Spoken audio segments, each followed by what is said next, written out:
Welcome to Shukla Study Point. आप सभी का स्वागत है आपके अपने YouTube channel Shukla Study Point में। मैं शिवम शुक्ला आप सभी दोस्तों का हार्दिक स्वागत करता हूं। दोस्तों आज की वीडियो के अंतर्गत हम बात करेंगे बीए द्वितीय वर्ष के पेपर 2 मतलब बीए द्वितीय वर्ष ज्योग्राफी का पेपर 2 है और पेपर 2 का नाम है आपके ज्योग्राफी ऑफ इंडिया अर्थात इंडियन ज्योग्राफी मतलब कि भूगोल का पेपर 2 आप जब पढ़ेंगे बीए द्वितीय वर्ष में तो आपको ज्योग्राफी ऑफ इंडिया के बारे में पढ़ना पड़ेगा अर्थात इंडियन ज्योग्राफी के बारे में आपको जानकारी होनी चाहिए। भारत के भूगोल से आपके इसमें प्रश्न आते हैं। पेपर का नाम है भारत का भूगोल अर्थात इंडियन ज्योग्राफी या फिर जो है ज्योग्राफी ऑफ इंडिया, कुछ भी आप बोले। बीए द्वितीय वर्ष अर्थात बीए सेकंड ईयर में जब आप होते हैं, बीए सेकंड ईयर में हैं, इससे पहले पेपर 1 का लेक्चर ऑलरेडी आपके channel Shukla Study point channel पर अवेलेबल करवा दिया गया है। तो पेपर 1 की वीडियो आप लोगों ने नहीं देखी तो देख लीजिएगा। तो उसमें हमने बता दिया है। अब यहाँ पर जो है ऐसे ही प्रश्न अब की बार परीक्षा में आएंगे तो आप सभी लोग जो है फटाफट से वीडियो को लाइक और शेयर कर दीजिएगा और इन सभी प्रश्नों को आप लोग अपने जो है जहन में बैठा लीजिए और इन सभी प्रश्नों को एक प्रकार से एक आध दो बार अगर मिले तो पढ़ लीजिएगा। और मोस्ट इंपॉर्टेंट इसमें कुछ क्वेश्चंस के आंसर भी बताने का प्रयास करूंगा साथ ही साथ, तो आप लोग बिल्कुल अंत तक बने रहें। ओके, एक बार वीडियो को लाइक और शेयर करेंगे सभी लोग। न्यू मॉडल पेपर है 2022 के अकॉर्डिंग आने वाले आगे वाली परीक्षाओं के लिए भी इंपॉर्टेंट हो सकता है, तो ये बात ध्यान रखेंगे आप। ओके, पेपर 2 का नाम है ज्योग्राफी ऑफ इंडिया। किसी विश्वविद्यालय में पेपर 1 को ज्योग्राफी ऑफ इंडिया मतलब कि भारत का भूगोल रखा गया है, तो उसके लिए आप परेशान मत होइएगा। आपका यूनिवर्सिटी कोई भी हो, आपको मेरे भाई अगर ज्योग्राफी ऑफ इंडिया अर्थात भूगोल पढ़ना है आपको और इंडियन ज्योग्राफी के बारे में पढ़ना, तो ऐसे ही प्रश्न आपकी परीक्षा में आएंगे। ओके, चलिए प्रारंभ करते हैं कक्षा को। यहाँ पर आपके सामने जो है प्रस्तुत है जो है स्लाइड आ चुकी है। बीए द्वितीय वर्ष भूगोल द्वितीय प्रश्न पत्र भारत का भूगोल BA second year geography paper 2 geography of India new model paper 2022 का मोस्ट इंपोर्टेंट क्वेश्चन आंसर इसमें समाहित किए गए हैं सभी। सबसे पहले आपको बता दूं कि जब आपको पेपर में पहुंचेंगे तो आपको लिखा मिलेगा कि सभी खंडों के उत्तर निर्देशानुसार दीजिए। इसका मतलब ये है कि पेपर में 3 खंड होते हैं, तीनों खंडों के अपने नोट लिखे होते हैं, मतलब कि नोट में लिखा होता है कि हाँ कितने प्रश्न करने हैं और कितने प्रश्नों को कितने शब्दों में लिखना है, कितने नंबर मिलेंगे, ये सारी चीज़ें आपको पेपर में लिखी हुई मिलेगी। हिंदी और अंग्रेजी दोनों में पेपर आपको छपा हुआ मिलेगा। तो आप लोग चाहे हिंदी में जैसे हिंदी मीडियम अगर आप हैं तो हिंदी में लिखेंगे, अंग्रेजी मीडियम से तो अंग्रेजी में लिखिएगा, ठीक है। लेकिन आपको पेपर दोनों भाषाओं में छपा हुआ मिलेगा, चाहे आप हिंदी में समझ के लिखो चाहे आप अंग्रेजी में समझ के लिखो उसको, ठीक है। चलिए यहाँ पर देखेंगे सभी प्रश्न अनिवार्य है यहाँ पर करने। अखंड आ का निर्देश ये है कि सभी प्रश्न यहाँ पर करने अनिवार्य है आपको। प्रत्येक जो है प्रश्नों को अगर आपको लिखना है तो 50 शब्दों में आप प्रत्येक प्रश्न को लिख सकते हैं। यहाँ पर समझने का प्रयास करते हैं। पहला प्रश्न दिया हुआ है कि हरित क्रांति की प्रमुख विशेषताओं तथा मतलब विशेषताओं या तत्वों को बताइए, या तो मतलब विशेषता या फिर तत्व बताइए किसकी हरित क्रांति की जो प्रमुख विशेषताएं हैं। मोस्ट इंपोर्टेंट प्रश्न है, हरित क्रांति की प्रमुख विशेषताओं या तत्वों को बताइए, मोस्ट इंपोर्टेंट प्रश्न है। तो हरित क्रांति की बात की जाए तो कई कारणों से हरित क्रांति आई थी। 1967-68 ईस्वी के आसपास हरित क्रांति भारत में आती है और डॉक्टर एम एस स्वामीनाथन हो गए और विश्व स्तर पर नॉर्मन बोरलॉग हो गए शायद, ठीक है। तो इन सभी लोगों के सफल प्रयास से हरित क्रांति आती है। हरित क्रांति का तात्पर्य ये था कि क्या हो कि जो गेहूं है या चावल है, मतलब खास करके गेहूं के लिए आई मतलब कि आई थी, तो इससे क्या हो कि इनके उत्पादन में क्या हो वृद्धि हो। तो ये ज़्यादातर पंजाब वगैरह के क्षेत्र में जो है या फिर जो पश्चिमी उत्तर प्रदेश है वहाँ पर ज़्यादा फेमस हुई हरित क्रांति, वहाँ पर लाभ ज़्यादा दिखने लगा। जैसे कि यूपी के अगर पूर्वी छोरों पर देखेंगे तो आप एक बीघे में 3 कुंटल 4 कुंटल अगर निकल गया तो बहुत बड़ी बात है, जबकि पंजाब वगैरह के खेतों में 1 कुंटल मतलब कि एक बीघे में आप देखेंगे मेरे प्यारे दोस्तों कि जो है 5 से 6 कुंटल 7 कुंटल तक जो है गेहूं निकलता है एक बीघे में। तो ये चीज़ें होती हैं। तो हरित क्रांति इसीलिए आई थी ताकि क्या हो कि जो है फसलों का उत्पादन जो हो वो ज़्यादा हो, कम ज़मीन में ज़्यादा फसल निकले, इसीलिए हरित क्रांति आई थी, ठीक। हरित क्रांति जो थी फल मतलब कि जो है फसल उत्पादन से संबंधित है, खास करके गेहूं और जो है गन्ने के लिए, और दुग्ध उत्पादन श्वेत क्रांति, इसी प्रकार से अलग अलग तरीके से क्रांति, नीली क्रांति मछली उत्पादन, ठीक। अब यहाँ पर हम समझने का प्रयास करते हैं कि आखिरकार हरित क्रांति की प्रमुख विशेषताएं क्या क्या थी। पहली विशेषता ये थी मेरे भाई हरित क्रांति की कि अधिक उपज देने वाले बीजों का प्रयोग इसमें किया जाता था। दूसरी विशेषता ये थी, पहली विशेषता क्या थी कि अधिक उपज देने वाले बीजों का प्रयोग किया जाता था। दूसरी विशेषता ये थी कि उर्वरकों का अधिक प्रयोग किया जाए, उर्वरकों का अधिक प्रयोग किया जाए, ये भी दूसरी विशेषता थी। तीसरी विशेषता थी हरित क्रांति की कि सिंचाई की सुविधा का विकास भी किया जाए। चौथी विशेषता यह थी मेरे प्यारे दोस्तों कि कीटनाशक जो औषधियाँ होती है, दवाइयाँ होती हैं, उनका प्रयोग किया जाए ज़्यादा से ज़्यादा, ठीक। तो पाँचवीं विशेषता ये थी इसकी हरित क्रांति की कि आधुनिक कृषि यंत्रों का प्रयोग किया जाए, नए नए तरीके से कृषि यंत्रों का प्रयोग किया जाए। छठवीं विशेषता ये थी इसकी कि बहु जो फसली कृषि है उस पद्धति का विकास किया जाए कि एक ही बार में दो फसलें जो है बो दी जाए खेतों में, और एक साल में आप देखेंगे 2-3 फसलों को काट ली जाए, तो इस प्रकार से बहुफसली कृषि का विकास किया जाए। सातवीं विशेषता आप लिख सकते हैं कि ऋण सुविधाओं का विकास। तो ऋण मतलब जिसे बैंकों से लोन लेना है तो उसके लिए एक प्रकार से उसकी भी व्यवस्था की जाए। आठवीं विशेषता इसकी ये है कि मृदा परीक्षण किया जाए, मतलब कि सबसे पहले जब जिस मिट्टी में हमको जो है बीज डालना है, मतलब कि खेत बोना है जिस खेत को, उसका परीक्षण किया जाए, उसकी मिट्टी सही है कि नहीं है, उस मिट्टी में क्या फसल अच्छी होगी ये पता लगाया जाए। तब उसके बाद में उस जो है खेती मतलब उसमें खेती की जाए, जिस लायक मिट्टी हो उसी फसल को उसमें बोया जाए। ठीक। और नौवीं विशेषता आप लिख सकते हैं बड़े आसानी से कि भू संरक्षण, मतलब कि भूमि का संरक्षण भी किया जाए, भूमि का रख रखाव किया जाए। 10वीं विशेषता इसकी ये लिख सकते हैं आपकी फसलों की कीमत निर्धारित कर दी जाए कि हाँ जो फसल होगी वो इतने दाम में, जैसे गेहूँ है तो 18 रुपये किलो में लूँगा या फिर 20 रुपये किलो में गेहूँ लूँगा, मंडी एक निर्धारित की जाए, MSP जिसको कहते हैं, मिनिमम सपोर्ट प्राइस, मतलब कि एक रेट फिक्स कर दिया जाए कि हाँ गेहूँ जो है 20 रुपये किलो हम मंडी वाले लेंगे।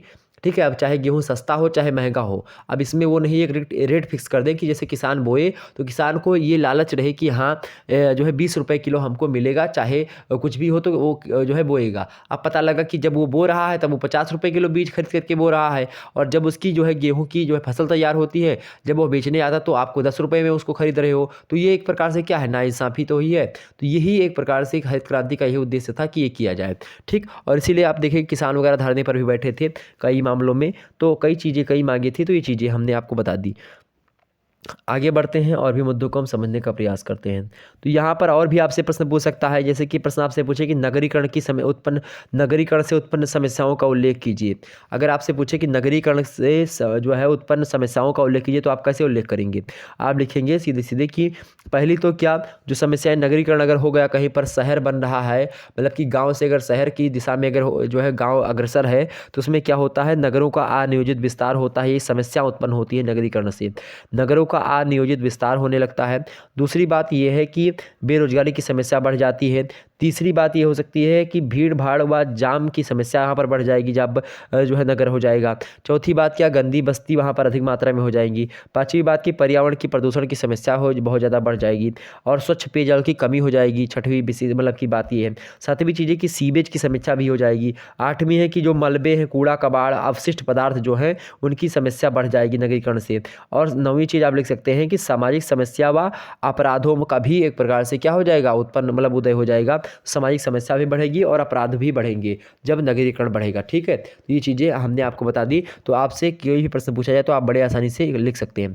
आगे देखते हैं, अगला प्रश्न है कि भारत में कितने प्रकार के वन पाए जाते हैं? क्या भारत में कितने प्रकार के वन पाए जाते हैं भाई? तो भारत में कितने प्रकार के वन पाए जाते हैं आपसे पूछा गया है कि भारत में कितने प्रकार के वन पाए जाते हैं। मोस्ट इंपॉर्टेंट प्रश्न है कि भारत में कितने प्रकार के वन पाए जाते हैं। तो भारत में मुख्य रूप से बात की जाए तो 6 प्रकार के वन हमको दिखाई पड़ते हैं, और कौन कौन से हैं उसको मैं आपको बता दे रहा हूँ। पहला वन वे वन होते हैं, जैसे कि पहला वन है उष्ण कटिबंधीय सदाबहार वन। कौन सा वन है मेरे भाई? उष्ण कटिबंधीय सदाबहार वन। कौन सा है? उष्ण कटिबंधीय सदाबहार वन। उष्ण माने होता है गर्म, तो गर्म इलाकों में, चूंकि गर्म जहाँ पर स्थान होगा, जैसे कि जो पृथ्वी है ये जो है एक प्रकार से, ये जो है ऊपरी वाली रेखा कर्क, ये जो है एक प्रकार से विषुवत रेखा, और ये मकर रेखा, ये जो बीच का ये क्षेत्र है पूरा का पूरा, यही क्षेत्र क्या है मेरे भाई? यही क्षेत्र होता है आपका विषुवत रेखा। और यहाँ पर गर्मी अधिक पड़ती है। क्यों पड़ती है? क्योंकि जो सूर्य भगवान होते हैं यहाँ पर लंबवत होते हैं, सीधे हमेशा चमकते हैं। वहाँ पर सूर्य मतलब कि विषुवत रेखा पर सूर्य उत्तरायण और दक्षिणायन नहीं होते हैं, वो लगातार जो है सीधे चमकते रहते हैं, और इसी कारण से यहाँ पर गर्मी होती है। और जब यहाँ पर गर्मी होती है तो यहाँ पर हमेशा क्या होती है, समुद्र जब यहीं पर हैं, और समुद्रों से क्या होता है, समुद्र वाष्पीकृत होते हैं, समुद्र के जल जो होते हैं और ऊपर उठते हैं गर्म होने के कारण से। जब धरातल गर्म होता है तो जो जल होता है वह ऊपर उठता है, वाष्पीकृत होता है, वाष्पीकरण के तो उपरांत वह ऊपर जाता है जल, और वहाँ पर जाकर के ठंडी वायुधारा जो ऊपर बह रही होती है वहीं से मिलते हैं गर्म जल, मतलब कि गर्म जो एक प्रकार से जो यहाँ से भाप गई है वो जाकर के वहाँ पर मिलती है, वहाँ पर संघनन होता है, और वही संघनन से क्या बनती है, बूंदें बनती जल की, और फिर वहीं पर क्या हो जाती हैं, बरस जाती हैं। इस प्रकार से क्या होता है, विषुवत रेखा पर हमेशा बारिश होती रहती है, अर्थात जो भूमध्य रेखा है यानी विषुवत रेखा जिसको आप कहते हैं, उस रेखा पर लगातार बारिश होती रहती है, और गर्मी भी अधिक मात्रा में पड़ती रहती है। गर्मी बारिश वहाँ पर हमेशा होती रहती है, इसीलिए वहाँ पर हमेशा सदाबहार वन पाए जाते हैं। सदाबहार वन कहने का मतलब यहाँ पर यह है कि जो हमेशा हरे भरे रहे उनको सदाबहार वन कहा जाता है। मतलब जैसे बेहल्लू जानते हैं, बेहया जिसको कहते हैं, जैसे कि जो ऐसी मतलब कि जिसमें कुछ ना करना पड़े आपको, वो हमेशा से मतलब कि 12 मास हमेशा हरे भरे रहे, ऐसे वृक्ष उनको बेहया कहा जाता है। मतलब उनको बेहया का मतलब ये नहीं कि मतलब वो सदाबहार कहा जाता है। तो ये आपका क्या हो गया, ये सदाबहार वन हो गए। तो उष्ण कटिबंध में सदाबहार वन ही पाए जाएंगे, तो ये बात हो गई। दूसरा वन कौन सा पाया जाता है, दूसरे प्रकार का वही वन होता है उष्ण कटिबंधीय मानसूनी या पतझड़ी वन।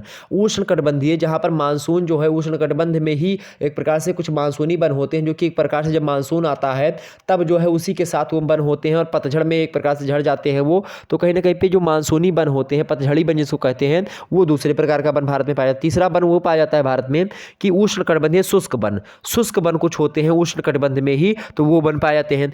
चौथा उस प्रकार का वन पाया जाता है मरुस्थलीय वन। कैसे वन पाए जाते हैं, मरुस्थलीय वन, मतलब जो मरुस्थल अर्थात जो डिजर्ट वगैरह हैं, जैसे कि जहाँ पर मरु माने होता है मरी हुई, स्थल माने होता है जमीन या स्थान। तो ऐसी जमीन जहाँ पर मरी हुई जमीन अर्थात जैसे राजस्थान वगैरह के में अगर वन पाया जाए, या फिर रेगिस्तान में मरुस्थल में जो है वन पाए जाते हैं कुछ मात्रा में। पांचवें वे वन होते हैं मेरे प्यारे दोस्तों ज्वारीय वन होते हैं, ठीक। और छठवें एक प्रकार से भारत में बात की है, एक प्रकार छठवां प्रकार का वन पाया जाता है पर्वतीय या फिर जिनको अल्पाइन या फिर टुंड्रा वनस्पति आप लोग कहते हैं, टुंड्रा जो है वन या टुंड्रा वन जो होते हैं, वो वनस्पतियां जो होती हैं तो वो पाई जाती हैं। तो इस प्रकार से 6 प्रकार के वन भारत में मुख्य रूप से पाए जाते हैं। तो ये चीज़ें हमने आपको बता ही दी। 6 प्रकार के वन मुख्य रूप से कहाँ पर पाए जाते हैं, भारत में पाए जाते हैं। आपसे पूछे आपसे प्रश्न पूछे मेरे प्यारे दोस्तों कि भारत में पाई जाने वाली प्रमुख खनिज पेटियों या मेखलाओं का उल्लेख कीजिए। भारत में पाई जाने वाली जो खनिज मेखलाएं हैं या खनिज पेटियां हैं वो जो है कौन कौन सी हैं। तो भारत में मुख्य रूप से 5 पेटियां 5 मेखलाएं पाई जाती हैं। 5 पेटियां पाई जाती हैं मेरे भाई, किसकी, जिसमें खनिज पाया जाता है। जैसे कि पहला वो स्थान, मतलब कि वह स्थान जहाँ पर खनिज अर्थात जो खनिज समझते हैं ना, जो अंदर से खोद करके निकाला जाए, तो खनिज पदार्थों की 5 स्थानें हैं, 5 पेटियां हैं। पहली पेटी कौन सी है, पहली पेटी है झारखंड, बिहार, उड़ीसा, पश्चिम बंगाल मेखला।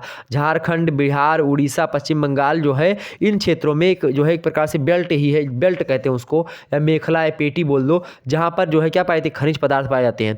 दूसरी पेटी है मध्य प्रदेश, छत्तीसगढ़ और आंध्र प्रदेश और महाराष्ट्र, इन 4 राज्यों की मिलीजुली पेटी एक प्रकार से है। यहाँ पर खूब मात्रा में जो है पाई जाती खनिज। तीसरी पेटी वो पेटी है जैसे कर्नाटक और तमिलनाडु जो है पेटी है, कर्नाटक और तमिलनाडु का एरिया में एक प्रकार से मिलीजुली पेटी है। और जो है चौथी पेटी है राजस्थान और गुजरात मेखला। ठीक, 5वीं पेटी है आपकी केरल में। तो 5वीं कौन सी है, केरल मेखला। और कुछ अन्य भी मेखलाएं जैसे कि उत्तर पूर्वी असम मेखला भी एक है, और एक हिमालयी क्षेत्र है। तो ये भी एक प्रकार से जो है मतलब कि छोटे हैं, उतना ज़्यादा फेमस नहीं है, लेकिन जो है 5 जो है वो मुख्य रूप से आपके सामने आते हैं। ठीक, तो ये हमने आपको बता दिए, मोस्ट इंपॉर्टेंट चीज़ें थी। तो ये चीज़ें क्लियर हो गई आपकी। आपसे कभी कभी प्रश्न पूछ सकता है, एग्जाम से प्रश्न पूछे कि जो है अणु शक्ति वाले मतलब खनिज पदार्थों का उल्लेख कीजिए, जो अणु शक्ति बनाते हैं, अर्थात ऐसे जो खनिज पदार्थ हैं जिनसे परमाणु बनता है। परमाणु अर्थात जो परमाणु बम या अणु जो होते हैं वो बनते हैं। तो अणु शक्ति वाले जो प्रमुख खनिज हैं उनका उल्लेख ही आप कैसे कर सकते हैं। आपसे पूछे कि अणु शक्ति वाले खनिज कौन कौन से होते हैं। तो पहला तो भाई क्या होगा, यूरेनियम जो होता है वो अणु शक्ति में प्रयोग किया जाता है, मतलब परमाणु बम वगैरह बनाना हो तो यूरेनियम का प्रयोग होगा। दूसरी बात क्या है, दूसरा कौन सा भाई, जिरकन, जिरकन से भी होता है। तो यूरेनियम हो गए, जिरकन हो गया, इसी के साथ ही साथ थोरियम हो गया। तीसरा आप लिख सकते हैं थोरियम। चौथा आप लिख सकते हैं मेरे प्यारे दोस्तों क्या, बेरिलियम। क्या भाई, बेरिलियम। पांचवा लिख सकते हो आप जो है इल्मेनाइट। क्या, पांचवा इल्मेनाइट हो गया। छठवा आप ग्रेफाइट को ले सकते हो। तो ये सब क्या हैं, ये सब मेरे प्यारे दोस्तों क्या हैं, यही सब हैं अणु शक्ति वाले पदार्थ। तो इतनी चीज़ें क्लियर हो गई आपकी। आगे बढ़ते हैं और अगला प्रश्न देख लेते हैं कि क्या प्रश्न में दिया हुआ है। तो बहुत सारी बातें एक ही वीडियो के अंतर्गत आपको जानने को मिल रही हैं, तो वीडियो को अंत तक देखने का प्रयास करें और वीडियो को लाइक और शेयर कर दीजिए। जितने भी लोग देख रहे हो फटाफट से वीडियो को लाइक और शेयर कर दीजिएगा। बहुत बहुत धन्यवाद सभी का हमारे साथ जुड़ने के लिए। इसी प्रकार से अपना प्यार दुलार लगातार बनाए रखें। ओके, चलिए अगला प्रश्न है कि भारत, तीसरा नंबर प्रश्न कि भारत की विविधता का विश्लेषण किस प्रकार से किया जा सकता है। भारत की विविधता, विविधता माने क्या होता है भाई, विविधता माने होता है कि अनेक प्रकार। भारत में क्या है, भारत विविधता में भी एकता है। भारत में अलग अलग प्रकार की चीज़ें, अलग अलग प्रकार की ज़मीन, अलग अलग प्रकार के पर्वत पहाड़, अलग अलग प्रकार के वन, अलग अलग प्रकार की मिट्टियाँ पाई जाती हैं। अलग अलग प्रकार के लोग, अलग अलग संस्कृति के, अलग अलग धर्म के, अलग अलग भाषा के, अलग अलग क्षेत्रों के से लोग यहाँ पर भारत में रहते हैं। कोई काला है, अलग अलग प्रजाति जाति की, कोई काला है, कोई गोरा है, कोई एक प्रकार से बहुत ज़्यादा गोरा, कोई बहुत ज़्यादा काला है, कोई सांवला है, कई प्रकार के लोग पाए जाते हैं, लेकिन फिर भी एकता है। तो वही पूछ रहा है कि भारत की विविधता का विश्लेषण किस प्रकार से हम लोग कर सकते हैं। तो कैसे कर सकते हैं भाई, भारत की विशेषता का जो प्रकार से विविधता का जो विश्लेषण है हम कई प्रकार से कर सकते हैं। जैसे कि पहला प्रकार हो सकता है कि संरचना संबंधी विविधता। संरचना अर्थात जैसे कि जो है कहीं की ज़मीन ऊंची है, कहीं की नीची है, कहीं पर जो है घाटी है, कहीं पर चोटी है, कहीं पर जो है समुद्र है, कहीं पर नदियाँ हैं, कहीं पर झरने हैं, कहीं पर तालाब है, कहीं पर कुआं है, तो कहीं पर नगरी बसी हुई है। तो ये एक प्रकार से संरचना से संबंधित विविधता हो गई। तो अलग अलग प्रकार की चीज़ें हो गई संरचना से संबंधित। दूसरी हम कैसे विविधता पता लगा सकते हैं, उच्चावच संबंधी विविधता, मतलब कि कहीं पर जो है यही जो हमने बताया कि पठार पर्वत पहाड़, कहीं पर तलातल है, तो कहीं पर जो है एक प्रकार से बहुत ऊंची चोटियाँ हैं, तो ये भी एक प्रकार से उच्चावच होते हैं। तो उच्चावच संबंधी विविधता हो गई। तीसरी क्या होती है, जल प्रवाह संबंधी विविधता। जल प्रवाह मतलब क्या होता है, जैसे कि कहीं पर नदियाँ जो है अच्छे दूसरे तरीके से बह रही हैं, कहीं पर दूसरे तरीके से, जल का प्रवाह कहाँ कहाँ पर कैसे है, इससे संबंधित भी विविधता है भारत में। चौथी विविधता कैसी भाई, चौथी प्रकार की विविधता जलवायु संबंधी विविधता है। कहीं पर दूसरी जलवायु हो तो कहीं पर दूसरी जलवायु, कहीं पर गर्मी पड़ती तो कहीं पर ठंडी पड़ती है। आप देखेंगे हिमाचल प्रदेश, जम्मू कश्मीर में हमेशा ठंडी पड़ती रहती है। वहीं बात की जाए तो दक्षिण भारत में आप देखेंगे केरल और महाराष्ट्र और यहाँ पर आपको गर्मी पड़ती हुई प्रतीत होगी, तमिलनाडु वगैरह में आप देखेंगे कि वहीं पर जो है अलग अलग स्थानों पर पर्वतों पहाड़ों पर ठंडी अधिक मात्रा में पड़ेगी, वहीं मरुस्थलों पर आपको गर्मी मिलेगी। ठीक, तो कई प्रकार की ये हो गई क्या, जलवायु संबंधी विविधता। और कहीं पर बारिश होती है तो कहीं पर बारिशें नहीं होती, तो ये भी विविधता है अलग अलग प्रकार की। पांचवें तरीका ये हो सकता है कि जो है वनस्पति संबंधी विविधता। कहीं पर दूसरी तरीके से वनस्पति पाई जाती है, कहीं पर दूसरी वनस्पति, कहीं पर कटीली पाई जाती है तो कहीं पर बड़े बड़े पत्तों वाली जो है वनस्पति पाई जाती है। तो ये हो गई। छठवीं प्रकार की जो है अंतर कैसे हम कर सकते हैं, मतलब कि विविधता को विश्लेषण कर सकते हैं भारतीय कि जलवायु की जो है आवश्यकता संबंधी विविधता। कहीं पर जलवायु की आवश्यकता दूसरे तरीके से, कहीं पर दूसरे तरीके से, तो ये भी हो सकता है। सातवां हो सकता है आपका जो है विश्लेषण करने का तरीका, ये कृषि जो है आठवां हो सकता है। पहला दूसरा तीसरा चौथा पांचवा छठवां क्या होगा, मृदा संबंधी विविधता। सातवां लिख लीजिए, मृदा संबंधी विविधता। मृदा माने होता है, क्या समझते हैं मृदा माटी जो है अलग अलग, कहीं पर काली मिट्टी, कहीं पर जो है चिकनी मिट्टी, कहीं पर जलोढ़, कहीं पर लाल मिट्टी, कहीं पर बलुई मिट्टी, अलग अलग प्रकार की मिट्टियाँ पाई जाती है। तो ये भी विविधता का एक प्रकार है। आठवां है कृषि संबंधी विविधता। कहीं पर तंबाकू बोई जाती तो कहीं पर जो है मूंगफली की खेती होती है, कहीं पर गन्ने की तो कहीं पर गेहूं की, कहीं पर धान की तो कहीं पर मटर की, कहीं पर सरसों की तो कहीं पर सोयाबीन की, कहीं पर मेरे पास दोस्तों सिंगाड़ा की, कहीं पर तरबूज, कहीं पर खरबूजा की खेती होती है। इसी प्रकार से अलग अलग स्थानों पर अलग अलग प्रकार की खेती होती है। ठीक, तो ये भी हो सकता है। और भी आगे बातें आप बता सकते हैं किस प्रकार से। नौवां जो एक प्रकार से आप बता सकते हैं कि खनिज संबंधी विविधता। कहीं पर हमने अभी मेखला बताया, जैसे कि कहीं पर जो है सोना निकल रहा है तो कहीं पर चांदी, कहीं पर कोयला तो कहीं पर हीरा, कहीं पर एक प्रकार से बात कीजिए पेट्रोलियम की खदान है तो कहीं पर मेरे पैदों से यूरेनियम पाया जा रहा है, कहीं पर पोलोनियम, कहीं पर जो है टाइटेनियम, कहीं पर वैनेडियम, कहीं पर क्रोमियम। इसी प्रकार से अन्य अन्य तत्व जो है अलग अलग स्थानों पर पाए जाते हैं। तो इसके संबंधी विविधता, कहीं पर अभ्रक मात्रा में पाया जा रहा है, कहीं पर मैग्नीज की मात्रा में उपलब्धि ज़्यादा है। तो ये चीज़ें हैं। ठीक, 10वीं बातें यहाँ पर आप डाल सकते हैं कि ऊर्जा के स्रोत संबंधी विविधता, मतलब कहीं पर ऊर्जा के स्रोत अधिक मात्रा में, कहीं पर कम मात्रा में है। ठीक, कहीं पर आप देखेंगे जो है पेट्रोलियम जो ऊर्जा के साधन है, जैसे कि सौर ऊर्जा हो गई, कहीं पर ज़्यादा मात्रा में मिलेगी, कहीं पर कम मात्रा में मिलेगी। कई चीज़ें, जल विद्युत होगा, चाहे जल जैसे कि नदियों पर बांध बनाकर जल विद्युत बनाया था, तो इससे संबंधित विविधता भारत में देखने को मिलती है। 11वीं प्रकार की विविधता औद्योगिक विविधता। कहीं पर उद्योगों की मात्रा अधिक है, कहीं पर कम है, कहीं पर थोड़ा सा मध्यम है। इस प्रकार से अलग अलग स्थानों पर उद्योगों का भी एक प्रकार से अलगाव है। 12वीं विशेषता ये, मतलब 12वें तरीके की विश्लेषण हम कर सकते हैं विविधता का, कैसे कि सांस्कृतिक विविधता। भारतीय संस्कृति में तो बात की जाए तो अलग अलग प्रकार की संस्कृति के लोग यहाँ पर रहते हैं। और धार्मिक विविधता आप बोल सकते हैं एक। धार्मिक विविधता मतलब कि क्या होती है, धर्म के आधार पर भी आप भारत में देखेंगे कई प्रकार के धर्म रहते हैं, फिर भी जो है अलग अलग चीज़ें हैं। और आप 14वीं विशेषता बता सकते हैं जनसांख्यिकीय संबंधी विविधता। कहीं पर आप देखेंगे राजस्थान वगैरह में तो कम जो है ज़्यादा स्थान पर कम लोग रहते हैं, वहीं यूपी में आप देखेंगे जो है बहुत ज़्यादा लोग रहते हैं एक ही राज्य में। दिल्ली में देखेंगे और ज़्यादा सघन आबादी है, बम्बई में और ज़्यादा सघन आबादी है। अलग अलग स्थानों पर आप देखेंगे जो है दिल्ली में हालांकि जो है सघन आबादी ज़्यादा है बम्बई की तुलना में, लेकिन जनसंख्या बम्बई में सबसे ज़्यादा है। ठीक है, मतलब जो है छोटे शहरों के हिसाब से बात की शहरों में, तो अलग अलग स्थानों पर क्या है, कहीं पर जनसंख्या ज़्यादा है, कहीं पर कम है, कहीं पर मध्यम है, कहीं पर और कम है, कहीं पर बहुत कम है, कहीं पर ज़्यादा है, कहीं पर बहुत ज़्यादा है। तो अलग अलग स्थानों पर ये है। और जो है आवागमन के साधन संबंधी विविधता अलग अलग स्थानों पर, जैसे कि कहीं पर आप देखेंगे ट्रेन चलती है तो कहीं पर एरोप्लेन जो है हवाई जहाज उतरती है, कहीं पर आप देखते हैं कि टांगा चलता है, तो कहीं पर देखते हैं कि ठेला चलता है, कहीं पर रिक्शा चलता है, तो कहीं पर मेरे प्यारे दोस्तों एरोप्लेन उतर रहा है बगले में। और तो अलग अलग स्थानों पर कहीं पहाड़ वगैरह पर देखेंगे दूसरे तरीके की इग्लू का प्रयोग करके हो सकता है जाए वो लोग। तो अलग अलग स्थानों पर जो होता है अलग अलग प्रकार के साधन भी हैं। तो ये चीज़ें भारत में कई प्रकार के जो है विविधता का विश्लेषण जो है हम कर सकते हैं कई तरीके से भी। तो हमने आपको तमाम सारी चीज़ें बता दी। अब आपसे चाहे ये दीर्घ उत्तरीय में प्रश्न पूछा जाए, चाहे लघु उत्तरीय में पूछा जाए, चाहे आपसे आती लघु उत्तरीय में पूछा जाए, कई कुछ भी प्रकार का प्रश्न पूछा जाए तो आप बड़े आसानी से इसको समझा सकते हैं। आगे देखते हैं अगला प्रश्न, चौथा नंबर। भारत के प्रमुख बड़े औद्योगिक प्रदेशों का उल्लेख कीजिए। भारत में प्रमुख बड़े औद्योगिक प्रदेशों का उल्लेख कीजिए। क्या?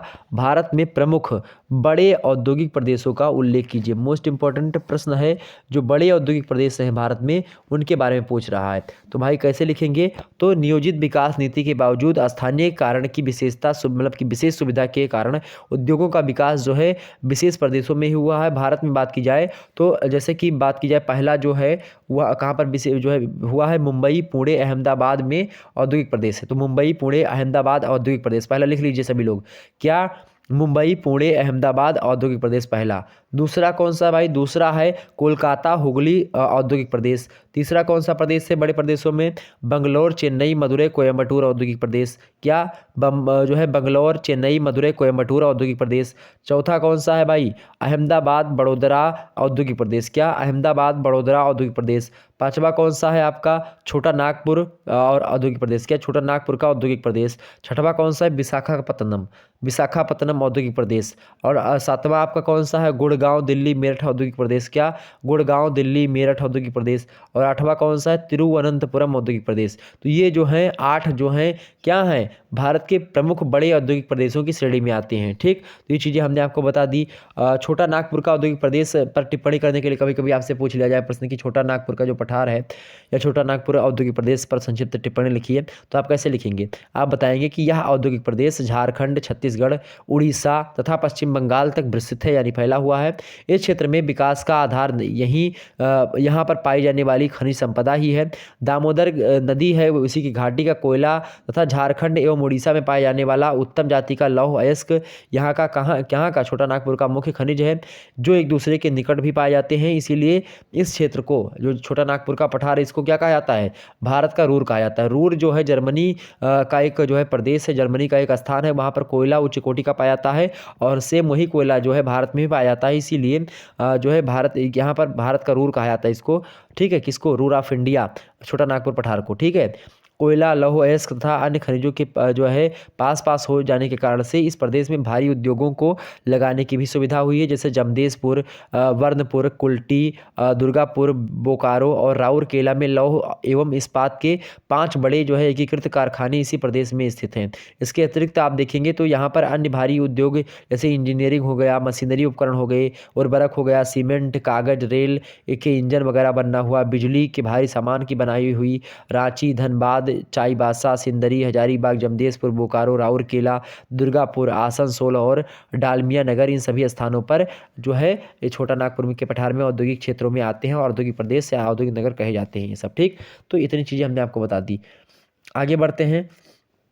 अगला प्रश्न आपके सामने है। अगला प्रश्न यहाँ पर देखिएगा 5वां नंबर की भारत को कितने कृषि मतलब जलवायु प्रदेशों में विभक्त किया गया है? भारत को कितने कृषि जलवायु प्रदेशों में विभक्त अर्थात बांटा गया है? बताएं, भारत को कितने कृषि प्रदेशों में बांटा गया है? मोस्ट इंपॉर्टेंट प्रश्न है। अभी आपसे एग्जाम से प्रश्न, जैसे कि यहाँ पर हमने एक प्रश्न अभी आपको बताया है कि भारत के प्रमुख बड़े औद्योगिक प्रदेशों का नाम उल्लेख कीजिए। तो हमने 6 आपको बताया, मतलब 8 बताए। लेकिन अभी आपसे एग्जाम से प्रश्न पूछ लिया जाए कि भारत के लघु औद्योगिक प्रदेशों का नाम बताइए, तो क्या बताएंगे? लघु औद्योगिक प्रदेशों में जैसे कि हम बता दूं आपको, लघु औद्योगिक प्रदेश सुन लीजिए, उसके बाद में हम भारत के कृषि प्रदेशों को बांटते हैं। ठीक है। लघु औद्योगिक प्रदेशों में सबसे पहला क्या लिखेंगे? कानपुर लखनऊ औद्योगिक प्रदेश। दूसरा कौन सा होगा? इंदौर उज्जैन औद्योगिक प्रदेश। क्या? इंदौर उज्जैन औद्योगिक प्रदेश। तीसरा कौन सा है भाई? नागपुर वर्धा औद्योगिक प्रदेश। चौथा कौन सा हो सकता है आपका? भिलाई जबलपुर विशालपुर औद्योगिक प्रदेश। क्या? भिलाई, जबलपुर, बिलासपुर औद्योगिक प्रदेश। पांचवा कौन सा, लुधियाना, जालंधर औद्योगिक प्रदेश, ठीक है। और छठवां कौन सा, अम्बाला और अमृतसर का औद्योगिक प्रदेश। सातवां कौन सा आप लिख सकते हैं, इलाहाबाद, वाराणसी, मिर्जापुर औद्योगिक प्रदेश, ठीक है। वो मिर्जापुर कट्टा वाला व्यापार नहीं, दूसरा चीज़ यहाँ पर है, ठीक है। इलाहाबाद, वाराणसी, मिर्जापुर औद्योगिक प्रदेश। और जो है आठवां जो है आदिलाबाद, निजामाबाद औद्योगिक प्रदेश, ठीक है। नौवां कौन सा है भाई, नौवां आप बता सकते हैं जयपुर अजमेर औद्योगिक प्रदेश। 10वां आप लिख सकते हैं ब्रह्मपुत्र घाटी औद्योगिक प्रदेश। ब्रह्मपुत्र की जो नदी की घाटी जो है मतलब कि उसी किनारे के इलाकों में कुछ प्रदेश हैं औद्योगिक प्रदेश ब्रह्मपुत्र नदी के, तो वो। 11वां क्या लिख सकते हैं आप बड़े आसानी से कि कोल्हापुर दक्षिणी कन्नड़ औद्योगिक प्रदेश। 12वां है आपका आदिलाबाद निजामाबाद औद्योगिक प्रदेश, क्या, आदिलाबाद निजामाबाद औद्योगिक प्रदेश। और 13वां आप लिख सकते हैं भोजपुर मुंगेर औद्योगिक प्रदेश। तो इस प्रकार से छोटे छोटे कुछ थे जो कि हमने आपको बता दिया, ठीक है, छोटे औद्योगिक प्रदेश। अब आपसे प्रश्न पूछा गया है, आपसे प्रश्न क्या पूछा गया है, आपसे प्रश्न पूछा गया मेरे प्यारे दोस्तों कि भारत को कितने औद्योगिक प्रदेश, क्या पूछा गया है, भारत को कितने कृषि जलवायु प्रदेशों में विभक्त, कृषि जलवायु प्रदेश, तो भारत को कितने कृषि जलवायु प्रदेशों में विभक्त किया गया है, कृषि जलवायु प्रदेश, कृषि जलवायु प्रदेशों में विभक्त किया गया। आपसे पूछा गया है कि भारत को कितने कृषि जलवायु प्रदेशों में विभक्त किया गया है, तो भारत को मुख्य रूप से 15 कृषि जलवायु प्रदेशों में विभक्त किया। कितने प्रदेशों में, 15 कृषि प्रदेशों में विभक्त किया गया, किसको, भारत को, ठीक। एक बार जितने भी लोग देख रहे हो फटाफट से वीडियो को लाइक और शेयर कर दीजिएगा, जितने भी लोग देख रहे हो, कोताही मत करो मेरे प्यारे दोस्तों, नहीं तो जो एक प्रकार से ऐसे नहीं पढ़ाया जाता ना। आप लोग जो बहुत सारे लोग देख रहे हो और लाइक आप देखें कितनी संख्या कम है, लाइक आप लोग फटाफट से करो, कितने अच्छे तरीके से मैं समझाने का आपको प्रयास करता हूँ, तो आप लोग लाइक वगैरह तो करते रहोगे। और बातचीत बिल्कुल भी ना करो कमेंट सेक्शन में, नहीं ब्लॉक कर देंगे, मैं बिल्कुल बहुत परेशान हो चुका हूँ आप लोगों से, ठीक है। तो इतना ज़्यादा बात अगर आप लोग करेंगे तो बिल्कुल ब्लॉक कर दिया जाएगा। बहुत सारे बच्चे उससे बहुत ज़्यादा परेशान होते हैं और आप फर्जी में आकर के यहाँ पर बातें करते हो, बातें करने से क्या मिलता है। चलिए आगे देखते हैं।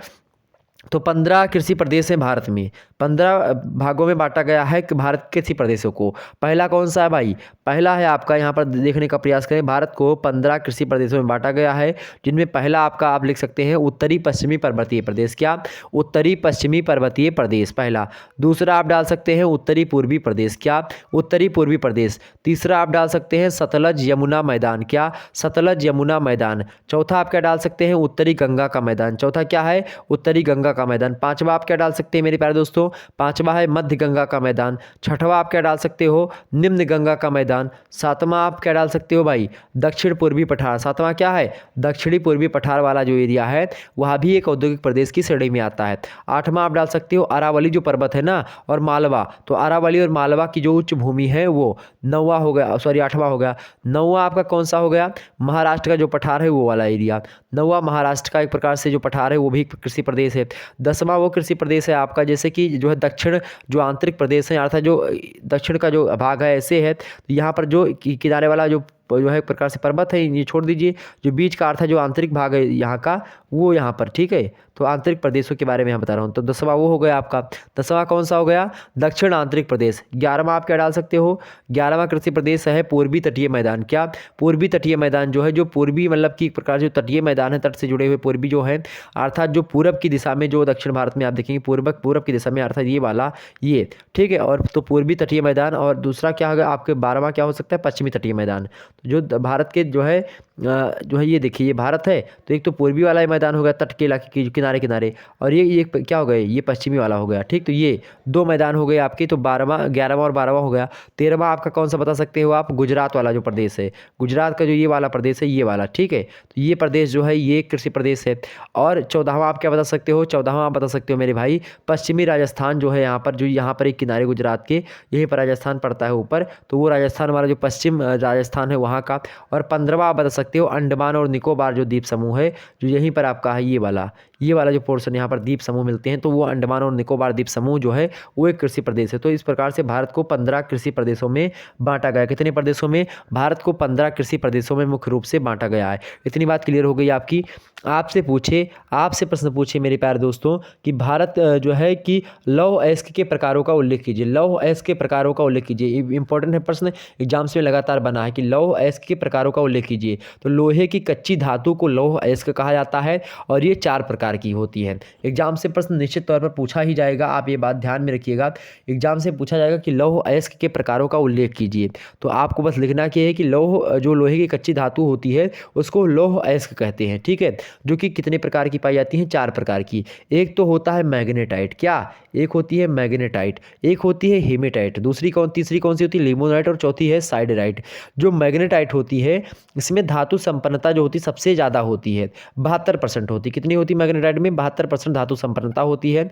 यह काले रंग का चुंबकीय लोहा होता है। इस प्रकार के अयस्क का कुल भंडार भारत में 341 करोड़ टन के जो है लगभग अनुमानित किया गया है। जबकि हेमेटाइट की अगर हम बात करें तो हेमेटाइट में धातु संपन्नता 60 से 70% तक पाई जाती है।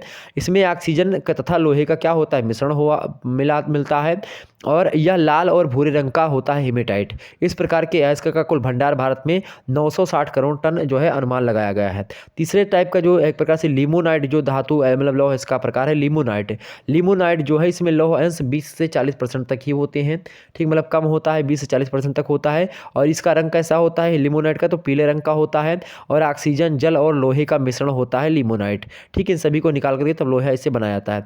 चौथा चीज़ क्या है, चौथा है आपका साइडराइट जो लौह इसका तत्व है, साइडराइट जो है आयरन कार्बोनेट इसे कहते हैं। साइडराइट को ही क्या कहते हैं, आयरन कार्बोनेट भी कहते हैं। यह लोहे तथा कार्बन के सम्मिश्रण से बना हुआ होता है। इसका रंग कैसा होता है, भूरा रंग का होता है, और इसमें लोह का जो अंश होता है वो 48% के लगभग में होता है। कितने परसेंट होता है, 48% इसमें लोहा होता है, और यह सबसे निम्न कोटि का लोहा भी माना जाता है।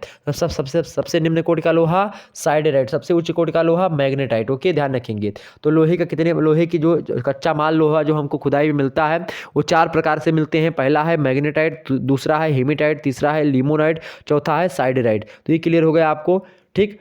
भारत, चूंकि अब एक प्रश्न यहाँ पर और आपसे एग्जाम से बन सकता है, हो सकता है, भारत जो है वो अभ्रक उत्पादन में नंबर 1 पर है।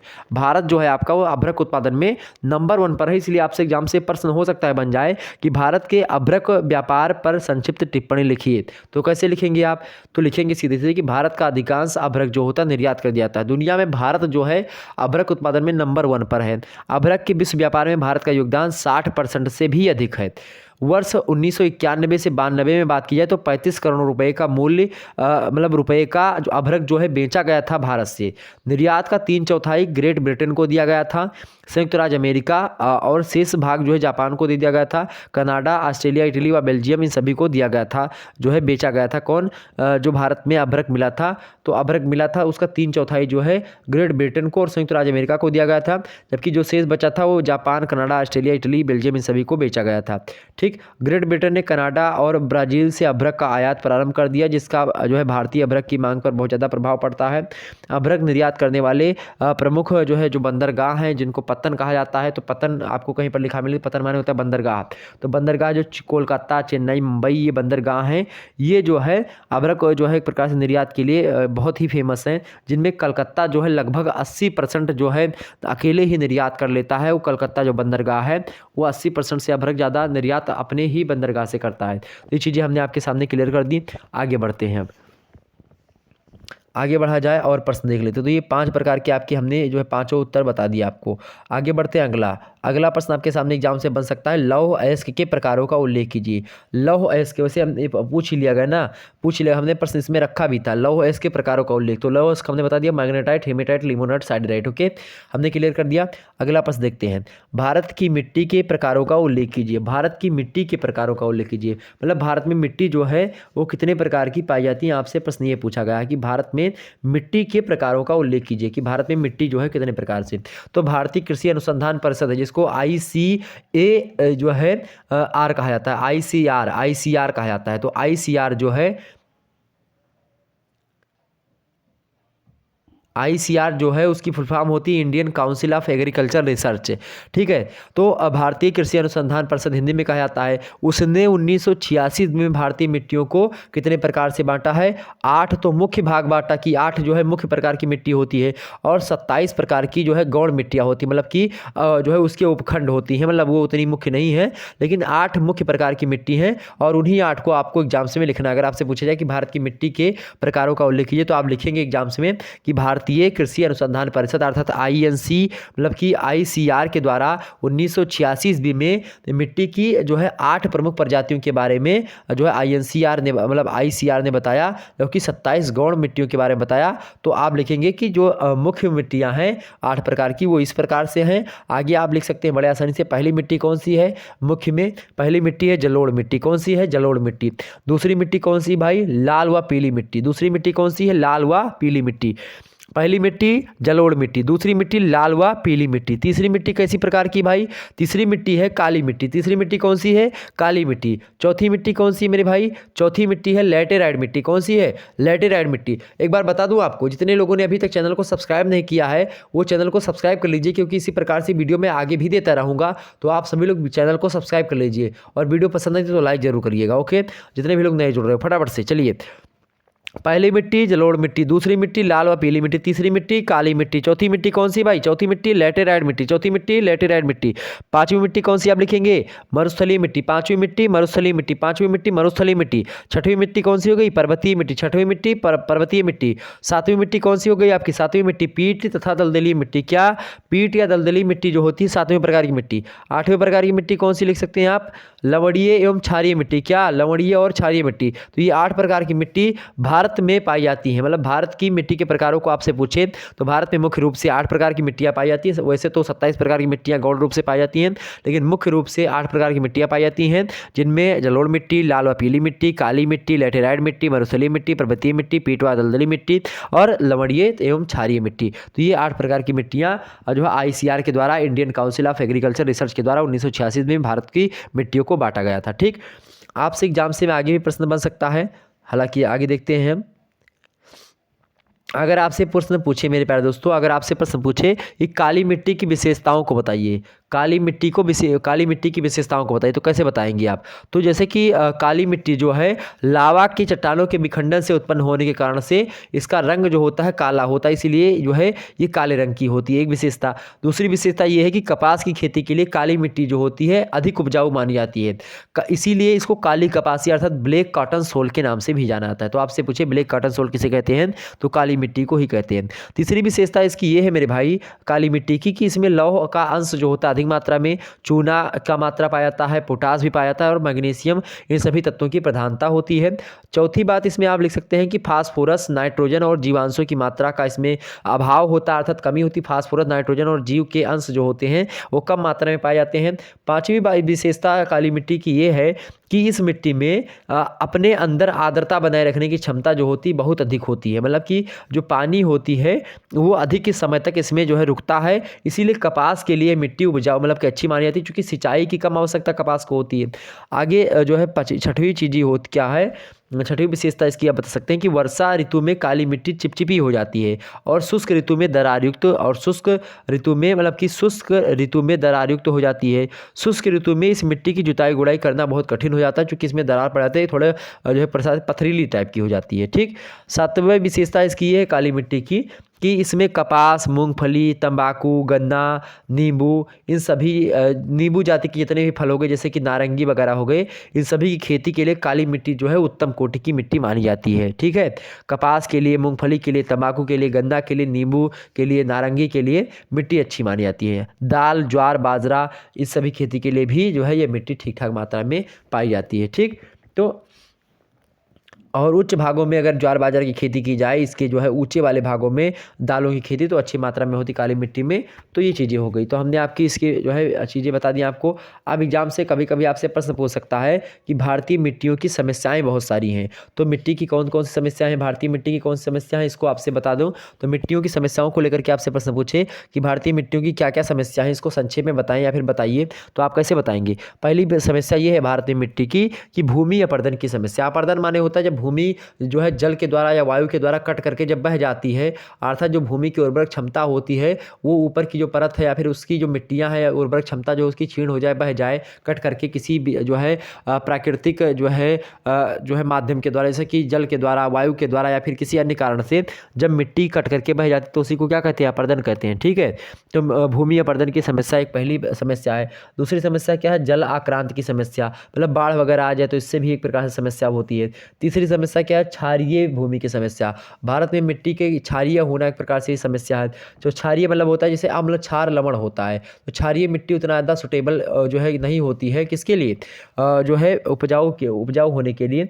चौथी चीज़ें क्या है, चौथी बातें क्या है कि बंजर भूमि की समस्या भारत में है, बंजर भूमि की समस्या ये भी है। ठीक है, ज़्यादा समय तक अगर आप उस पर जो है खेती करते रहते तो बंजर भूमि होती चली जाती है जो है। पांचवी चीज़ ये है कि भारत की जो कृषि समस्या है, मरुस्थलीय भूमि के विस्तार हो रही है। क्यों हो रही है? क्योंकि जब भूमि अनुर्वर हो जाती है तो धीरे धीरे करके वो मरु स्थल में बदल जाती है, मतलब भूमि भी मर जाती है। तो वो होती है मरुभूमि क्षेत्र की समस्या, मतलब बढ़ रही है, मतलब क्षेत्र मरु स्थल का बढ़ रहा है, ये भी एक समस्या है। छठवीं समस्या आप लिख सकते हैं कि मृदा अपक्षय हो रहा है। अपक्षय माने होता है कट करके, मतलब अपक्षय माने होता है मृदा कटाव, मृदा का कटना अपक्षय कहलाता है। और कट करके बहना मतलब अपक्षय और अपर्दन जो होते हैं वो अनच्छादन कहलाते हैं। मतलब अपर्दन और अपक्षय जब दोनों मिलते हैं तो अनच्छादन कहलाता है। मतलब कि किसी चीज़ का कट करके, मतलब किसी चीज़ का अपने से अलग हो जाना, वो जो है अपक्षय कहलाता है। अपक्षय मतलब जिस चीज़ से जुड़ा हुआ था वो कट करके जुड़, मतलब कि कट कट गया। अब वो जो कट गया चीज़ें वो अगर बह जाए तो वो क्या कहलाता है? अपर्दन कहलाता है। और बह करके कहीं पर वो चीज़ें जो मलबा किसी जल के साथ मान लेते हैं, कोई जल है उसके साथ कोई मिट्टी कट गई तो क्या है? कटना अपक्षय है, लेकिन कट करके मिट्टी जल के साथ बह गई तो मिट्टी का जल के साथ बहना क्या कहलाता है? अपर्दन कहलाता है।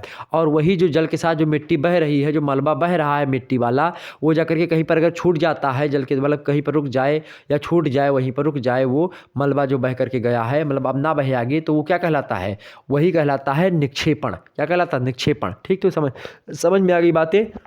तो छठे सातवीं समस्या ये है मिट्टी की कि कृषि भूमि अपहरण हो रहा है। यहाँ पर कृषि भूमि का अपहरण हो रहा है, तो यहाँ पर ये चीज़ें हो गई। तो ये इतनी समस्या थी जो हमने आपको बताई। आगे है आपका अगला प्रश्न आपके सामने है कि भारत को कितने भौतिक विभागों में विभाजित किया गया है? भारत को कितने भौतिक विभागों में विभक्त किया गया है? भारत को कितने भौतिक विभागों में विभक्त किया गया, मतलब कि भारत को कितने भौतिक प्रदेशों में बांटा गया है? आपसे ये प्रश्न पूछे तो आप क्या बताएंगे? भारत को मुख्य रूप से बात की जाए तो 6 भौतिक प्रदेशों में बांटा गया। कितने? 6 भौतिक प्रदेशों में बांटा गया है। पहला कौन सा भाई? पहला है उत्तर का पर्वतीय क्षेत्र। दूसरा कौन सा है? सतलज गंगा ब्रह्मपुत्र का मैदान। तीसरा कौन सा है? प्रायद्वीपीय पठार हो गया आपका। चौथा कौन सा हो गया? मरुस्थलीय, मतलब जो भारत का जो मरुस्थलीय एरिया है वो हो गया। पांचवा कौन सा है? तो हमने चौथा नहीं बताया ना, चलिए फिर से एक बार बता दे रहा हूँ आपको। पहला हो गया आपका उत्तर का पर्वतीय क्षेत्र। दूसरा कौन सा होगा? सतलज गंगा ब्रह्मपुत्र जो नदियों का मैदान है वो। तीसरा कौन सा होगा? आपका प्रायद्वीपीय पठार हो गया। चौथा कौन सा होगा मेरे भाई? चौथा मरुस्थलीय, मतलब जो भारतीय जो मरुस्थल है वो हो गए।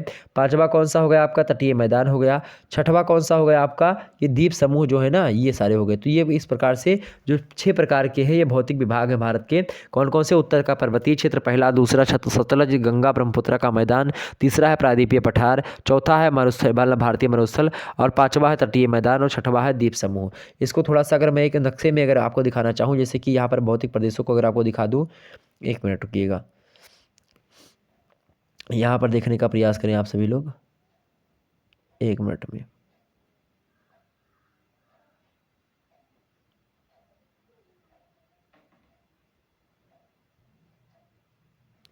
मान लेते हैं भारत का नक्शा बन गया। ठीक है, अब भारत का नक्शा, उत्तर भारत का पर्वतीय क्षेत्र जो ये वाला एरिया है पूरा का पूरा, ये हो गया आपका, ये पहला प्रदेश हो गया। ठीक है, ऊपर वाला क्षेत्र जो हो गया, अर्थात जो ऊपर का क्षेत्र है ये वाला, ये जो क्षेत्र है पूरा का पूरा, ये हो गया उत्तर का पर्वतीय क्षेत्र। ठीक, जो हरे हरे कलर से है। अब बात की जाए और भी क्षेत्र, जैसे कि जो अगला क्षेत्र है आपका सतलज गंगा ब्रह्मपुत्र का जो मैदान है, वो ये वाला साइड जो लाल वाला क्षेत्र है ये हमने बनाया, ये जो है ये क्षेत्र कुछ मात्रा में ये क्षेत्र आ जाता है। ठीक, और जो है तीसरा कौन सा है? प्रायद्वीपीय पठार। प्रायद्वीपीय पठार जो है यहाँ पर जो ये एक प्रकार से जो बीच वाला क्षेत्र है ये जो है, ठीक है, ये जो बीच का जो है ये वाला, ये प्रायद्वीपीय पठार हो गया। ठीक, ये मतलब यही बीच वाला जो है ये प्रायद्वीपीय पठार हो गया। ठीक, और अगला क्या है? अगला है आपका जो है प्रायद्वीपीय पठार हो गया। चौथा कौन सा है? भारतीय मरुस्थल। यहाँ पर जो है भारतीय मरुस्थल राजस्थान वगैरह का एरिया जो है ये मरुस्थलीय एरिया में आता है। यहाँ पर थोड़ा सा मैं पीले कलर से कर देता हूँ इसको, ये देखिए ये वाला क्या है? ये मरुस्थल आपका हो गया। ठीक, ये मरुस्थल हो गया। ठीक, और ये क्या है आपका? अगला जो है, अगला कौन सा है? तटीय जो है प्रदेश है। तटीय प्रदेश ये जो एरिया है ये वाला, ये इधर वाला और ये इधर वाला। ठीक है, ये भारत का जो इधर वाला एरिया है ये वाला, नीचे का ये तट जहाँ तक ये तट चला गया, पूर्वी तट पश्चिमी तट, एक ये हो गया। तो आपको यहाँ पर कितने कलर थोड़ा सा और चेंज कर दें, इसका कलर और चेंज कर दें, यहाँ पर इसको काला कर देते हैं, लाल वाले को काला कर देते हैं, ये वाला। ठीक है, ये हो गया। ये दूसरा, आप तीन जो है आपके कलर मिलेंगे सभी अभी। ठीक, ये कलर हो गया आपका। ठीक, लाल से थोड़ा सा और कर दीजिए, मध्यवर्ती जो है एक प्रकार से प्रायद्वीपीय पठार वाला हो गया। ठीक, तो आप कितने कलर हुए? एक हो गया, दो हो गया, तीन हो गया, चार हो गया, पाँच हो गया। छठवां कौन सा बचता है आपका? छठवां कौन सा बचता है मेरे प्यारे दोस्तों? छठवां आपके जो द्वीप समूह यहीं पर हैं ये तमाम सारे, जैसे इसको मैं इस कलर से कर देता हूँ, द्वीप समूह जो है ये वाले। ठीक, यहाँ पर भी है अंडमान निकोबार द्वीप समूह, यहाँ पर लक्षद्वीप समूह। तो ये जो द्वीप समूह है, तो ये 5 जो है भौतिक उपखंड हैं। ठीक है, 5। और यही ये जो काला वाला हमने बताया है, ये जैसे गंगा, ब्रह्मपुत्र, सतलज का मैदान, ये यहाँ तक आता है पूरा का पूरा। ठीक है, और इसके किनारे किनारे जो हरा वाला मैं बता दूँ आपको, ये पर्वतीय जो मैदान है उत्तर भारत का, ये पर्वतीय मैदान है, ये ऐसे थोड़ा थोड़ा यहाँ तक किनारे किनारे इसे चला आता है यहाँ पर्वत तक। ठीक, ये एरिया पूरा ये हो गया। ठीक, और ये काला वाला है, ये नदियों का एरिया है, यहीं से चलता है नदियों का एरिया ये निकलते हुए। ठीक है, ये पूरा ये नदियों का एरिया। ठीक, ये बात ध्यान रखेंगे। ओके, और ये जो लाल वाला है, ये पूरा का पूरा ये बीच वाला देखेगा, और ये देखेगा इतना। ये एक प्रकार से विभाग बन गए थे किसके? जो भौतिक विभाग हैं भारत के, तो ये हमने आपको समझा दिया। ठीक, आगे अब समझते हैं और मुद्दों को हम। ओके, और चलिए देखते हैं अगला प्रश्न आपसे क्या पूछा गया भाई। अगला प्रश्न है आपके सामने कि भारत में आपसे प्रश्न क्या बन गया? भारत आपसे प्रश्न पूछा गया कि भारत में पाई जाने वाली प्रमुख खनिज पेटियों और मेखलाओं का उल्लेख कीजिए। तो भारत में खनिज पेटियों और मेखलाओं का उल्लेख हमने आपको पहले ही बता दिया था, शायद पहले ही बता दिया था, कौन सा है? तो भाई हमने फिर से बता दूं आपको, फिर से बता दूं कि भारत में जो खनिज पेटियां हैं कौन कौन सी हैं। तो भारत में मुख्य रूप से बात की जाए तो 5 खनिज पेटियां पाई जाती हैं। पांच खनिज पेटियों में जैसे कि पहला है आपका झारखंड, बिहार, उड़ीसा, पश्चिम बंगाल वाली मेखला। दूसरी है मेरे प्यारे दोस्तों मध्य प्रदेश, छत्तीसगढ़, आंध्र प्रदेश, महाराष्ट्र वाली जो मेखला है। तीसरी जो है आपकी मेखला कौन सी है? कर्नाटक, तमिलनाडु वाली मेखला है। चौथी कौन सी है आपकी? राजस्थान और गुजरात वाली मेखला है। पांचवी कौन सी है? पांचवी केरल वाली मेखला है। तो ये जो है 5 प्रकार के जो है जो खनिज पेटियां पाई जाती हैं वो हैं। पहली फिर से झारखंड, बिहार, उड़ीसा, पश्चिम बंगाल वाली मेखला। दूसरी मध्य प्रदेश, छत्तीसगढ़, आंध्र प्रदेश, महाराष्ट्र वाली मेखला। तीसरी कौन सी है? कर्नाटक, तमिलनाडु वाली मेखला। चौथी कौन सी? राजस्थान, गुजरात वाली मेखला। और पांचवी है केरल मेखला। और इसके अलावा 2-3 और हैं, मतलब 2 और हैं, जैसे उत्तरी पूर्वी असम मेखला, हिमालय वाला क्षेत्र। तो ये उतनी ज़्यादा इंपॉर्टेंट नहीं है, लेकिन हाँ फिर भी अगर आप लिख देंगे तो एग्जामिनर प्रसन्न होगा। आगे देखते हैं अगला आपका जनजातियों की प्रमुख समस्याओं का उल्लेख कीजिए। जनजातियों की प्रमुख समस्याओं का उल्लेख कीजिए। जनजातियों की क्या समस्या है, ये आपसे प्रश्न पूछा गया है। मोस्ट इंपॉर्टेंट प्रश्न है, जनजातियों की समस्या क्या क्या है आखिरकार। जनजातियों की समस्या में आप सीधे सीधे क्या लिखेंगे भाई? जनजातियों की समस्या में पहली समस्या जनजातियों की यही है। तो पहली समस्या जनजातियों की कौन सी भाई? पहली समस्या तो जनजातियों की यही है। कौन सी समस्या? की भूमि विस्थापन की समस्या। उनको लगातार भूमि क्या करना पड़ता है? विस्थापित करना पड़ता है, मतलब बदलना पड़ता है, अलग अलग अलग रहना पड़ता है। तो ये पहली समस्या हो गई। दूसरी समस्या ये है कि ऋणग्रस्तता व शोषण की समस्या उनकी हमेशा बनी रहती है। तो ऋण रहते हैं, कर्जे में हो गए, किसी से कर्जा लिया, या फिर जो है उनका शोषण हो गया, तो ये समस्या हो गई। तीसरी समस्या है कि बंधुआ मजदूरी की समस्या। उनसे लोग बंधुआ मजदूरी, मतलब कि एक बार पैसे दे दिया और लगातार वही उसी पैसे से कार्य करवा रहे हैं। ठीक, चौथा एक प्रकार से उनकी समस्या ये है कि निम्न शैक्षणिक स्तर उनका है, तो ये एक समस्या है। पांचवी समस्या उनकी ये है जनजातियों की कि निम्न कृषि उत्पादन व उत्पादकता की समस्या है, मतलब वो उतना ज़्यादा वो उत्पादन नहीं कर पाते कृषि, तो वो समस्या हो गई। छठवीं समस्या ये है कि भूमि पुनर्ग्रहण की समस्या भी उनको एक प्रकार से झेलनी पड़ती है। सातवीं समस्या ये है कि सिंचाई का अभाव है, उनके लिए सिंचाई का कमी है। किसके पास? जनजातियों के पास सिंचाई की कमी है, सिंचाई सुविधा का अभाव है। आठवां चीज़ ये है कि उनको पीने की पानी की भी समस्या उत्पन्न होती है। नौवीं समस्या ये लिख सकते हैं आप कि रोजगार के अवसरों का अभाव है उनमें। और 10वीं समस्या ये भी हो सकती है कि स्वास्थ्य सुविधाओं का भी वहाँ पर अभाव होता है, जो कि जनजातीय क्षेत्रों में उतना ज़्यादा जो है अस्पताल वगैरह नहीं होते, तो स्वास्थ्य सुविधाओं का भी अभाव है। 11वीं चीज़ ये है कि जो है परिवहन का भी अभाव है, वहाँ पर जो है गाड़ी मोटर भी नहीं चलते हैं, जंगल वगैरह में कहाँ तक जाते हैं। ठीक, और जो है जो अगली समस्या आप लिख सकते हैं, जन भागीदारी की कमी भी वहाँ पर होती है। तो कई प्रकार की जनजातियों की समस्या है जो कि हमने आपके सामने बताई। तो ये इतनी चीज़ें क्लियर हो गई आपकी। आगे बढ़ते हैं, तो यहाँ पर आपके लगभग मैं बता दूं कि यहाँ तक आपके क्या समाप्त हो गई। यहाँ तक आपके अति लघुत्तरीय टाइप के प्रश्न जो थे वो समाप्त हो जाते हैं। और अब हम आगे बढ़ते हैं और भी मुद्दों को हम समझने का प्रयास करते हैं। ठीक, और भी चीज़ों को हम पढ़ने का प्रयास करें। चलिए आगे बढ़ते हैं और हम और भी चीज़ों को जानने का प्रयास करते हैं। अगला प्रश्न क्या है? अगला प्रश्न है आपके सामने कि जो है अब यहाँ पर खंड बा में आप प्रवेश करते हैं। खंड बा के जो उत्तर हैं उनको आपको 200 शब्दों में लिखना होता है, ठीक। और यहाँ पर आपको जो है सारे प्रश्न यहाँ पर भी करने होंगे। मतलब कहने का ये है, सारे प्रश्नों का कहने का मतलब ये है कि ये जो प्रश्न है ना आपकी, मतलब भारतीय, मतलब यहाँ पर जो प्रश्न दिए गए हैं इनको 200 शब्दों में करना है। और एक प्रश्न अगर आपको नहीं पता है इनमें से, तो उसके स्थान पर दूसरा प्रश्न आपको और करके यानी अथवा करके दिया होता है। तो चाहे ये वाला करो चाहे ये वाला करो, दोनों में से एक ही करना है, ठीक। तो 5 प्रश्न दिए होंगे, इस प्रकार से 10 प्रश्न में दिए होंगे, लेकिन उनमें से 5 ही करने हैं। कहने का मतलब ये है कि एक अथवा करके दिया होता है। जैसे यहाँ पर पहला प्रश्न देखें कि भारत सरकार की औद्योगिक नीति पर टिप्पणी कीजिए। तो अगर ये प्रश्न पता तो करिए, अगर नहीं पता दूसरा इसके स्थान पर ये कर सकते हैं कि भारत में सूती वस्त्र उद्योगों मतलब उद्योग की प्रमुख समस्याएं क्या हैं, स्पष्ट कीजिए। ये आप बता सकते हो बड़े आसानी से, ठीक। तो ये जो है 2 प्रकार के जो है उत्तर आपके सामने देने होंगे। पहला प्रश्न है कि भारत सरकार की औद्योगिक नीति पर टिप्पणी कीजिए। तो भारत सरकार की औद्योगिक नीति बहुत सारी हैं। प्रथम वर्ग के उद्योग हैं, द्वितीय वर्ग के उद्योग हैं।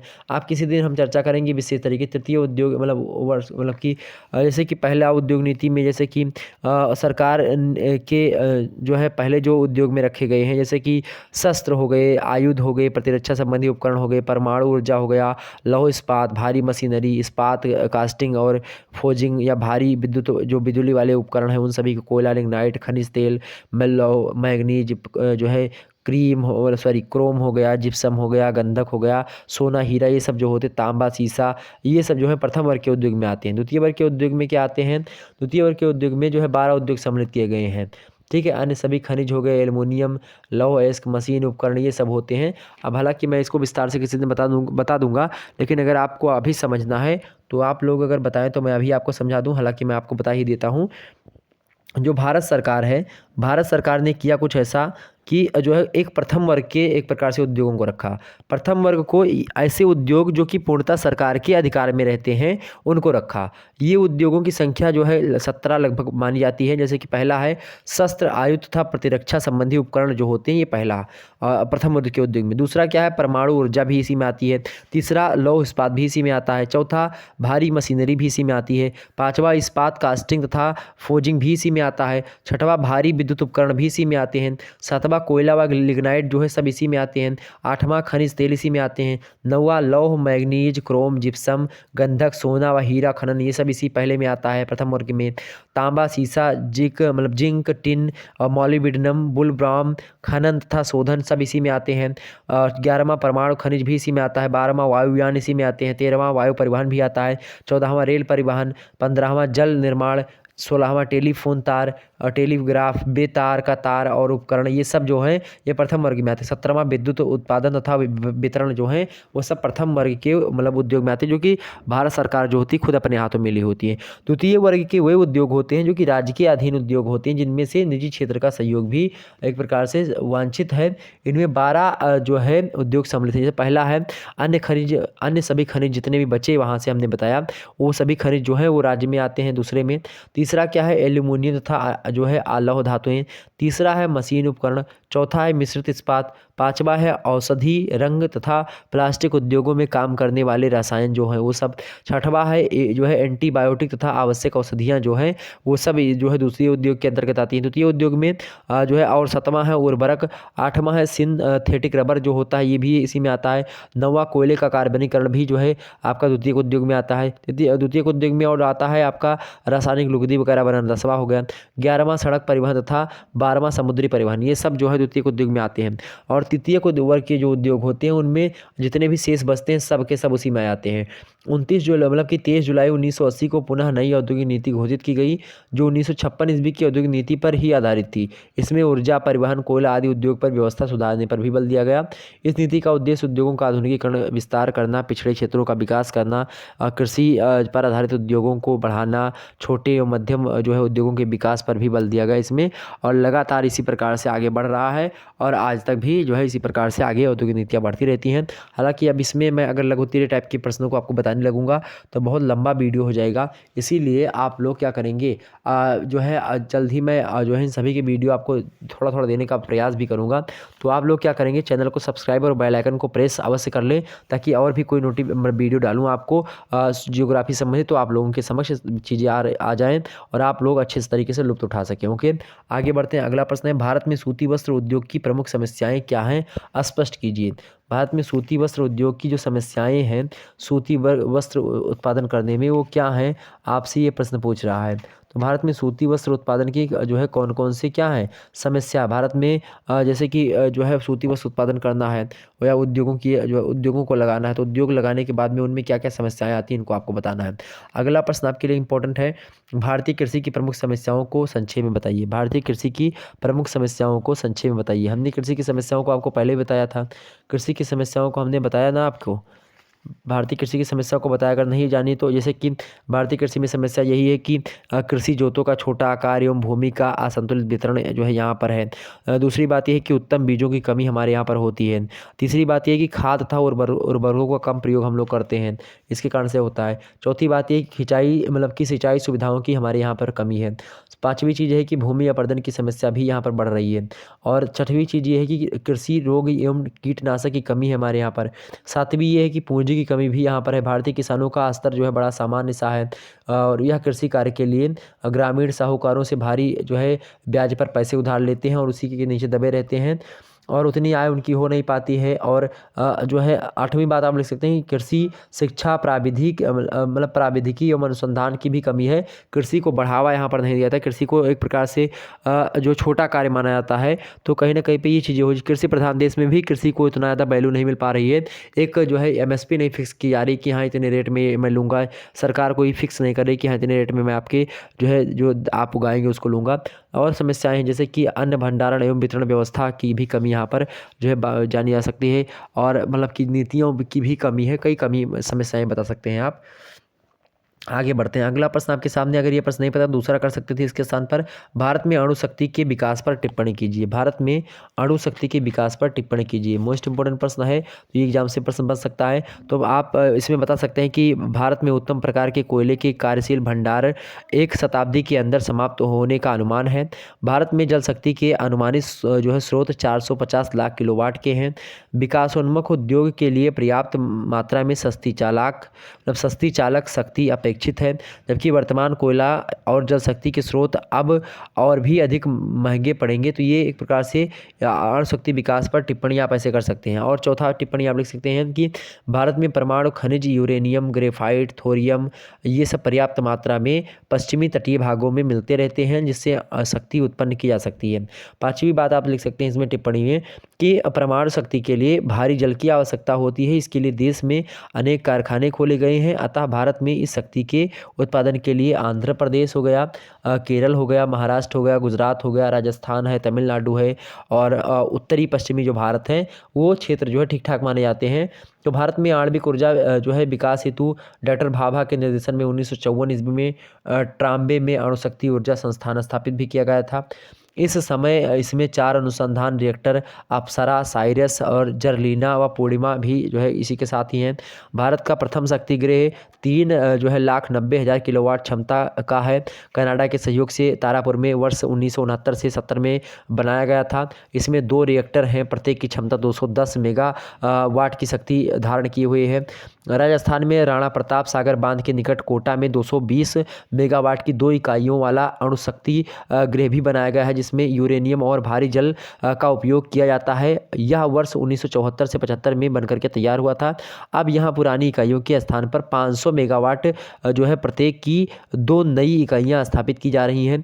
मद्रास की बात कीजिए तो मद्रास के निकट जो है कलपक्कम में भी 2 इकाइयाँ रिएक्टर वाला परमाणु शक्ति जो है गृह स्थापित किया जा चुका है, जिसकी क्षमता 480 मेगावाट की है। उत्तर प्रदेश में बुलंदशहर जिले में नगौरा में जो है 240 गुणे 2 मेगावाट क्षमता का आणविक विद्युत गृह स्थापित किया गया है।